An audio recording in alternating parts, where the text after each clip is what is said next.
जो नफरत की बात बोलते हैं, चाहे वो समाजवादी पार्टी के लोग हों चाहे और कोई हो, जो ये नफरत की भाषा बोलते हैं, तो इस देश में 140 करोड़ आबादी है। जब सबका साथ सबका विकास की बात हो रही है तो सबको साथ लेके चलने की बात होनी चाहिए।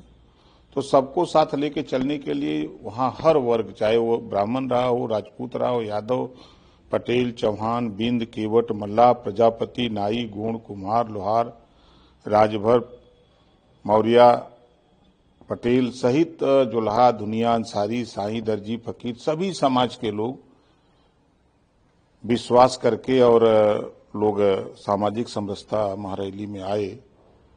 और आज आने का रिजल्ट रहा कि जो हम लोगों ने वहां समाज में एक समरसता फैलाने का काम किया है, उसकी बड़ी उपलब्धि रही है। और 2027 के चुनाव का चुनावी शंखनाद हम लोगों ने किया कि अब आजमगढ़ को हम लोग एनडीए का गढ़ बना करके दिखाएंगे। अखिलेश जी विपक्ष में हैं, विपक्ष का रोल अदा कर रहे हैं। यदि वो सरकार के कामों की प्रशंसा करने लगेंगे कि नहीं सरकार अच्छा काम कर रही है, जैसे उनसे अगर पूछा जाए कि बताओ जब आपकी सरकार थी तो जो दिव्यांग थे, जिनके पास हाथ पैर गोड़ आंख नकुला नहीं है, उनको अब 300 पेंशन देते थे, और जिनके पास हाथ गोड़ मुंह नकुला था उसको 500 देते थे।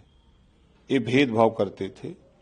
और ये एनडीए की सरकार 1000 रुपया सबको पेंशन दे रही है, चाहे वृद्धा पेंशन हो, चाहे किसान पेंशन हो, चाहे दिव्यांग पेंशन हो, सभी पेंशन 1000 दे रही है।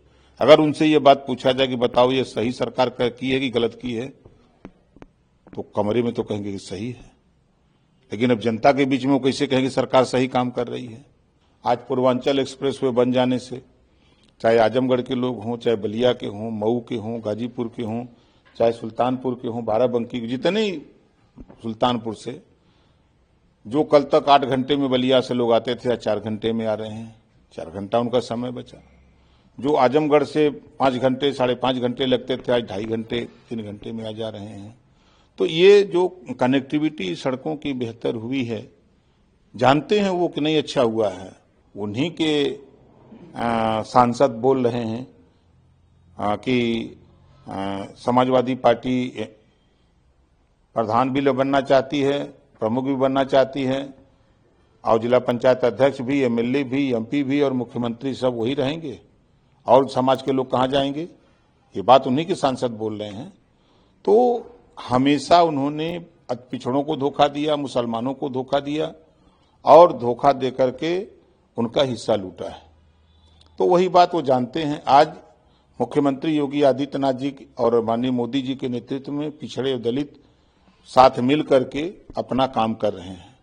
आज कम से कम जिन थानों पर सुनवाई नहीं होती थी, आज चाहे संजय निषाद जी हों, चाहे अनुप्रिया पटेल जी हों, चाहे दारा चौहान जी हों, चाहे स्वतंत्र देव पटेल जी हों, चाहे केशव मौर्य जी हों, चाहे ब्रजेश पाठक जी हों, चाहे हम हों, हम लोग कम से कम थाने पर फोन करके अपनी समस्याओं को तहसीलों पर, ब्लॉक पर, जिले पर अपनी बात जो सही है उसको मनवा ले रहे हैं।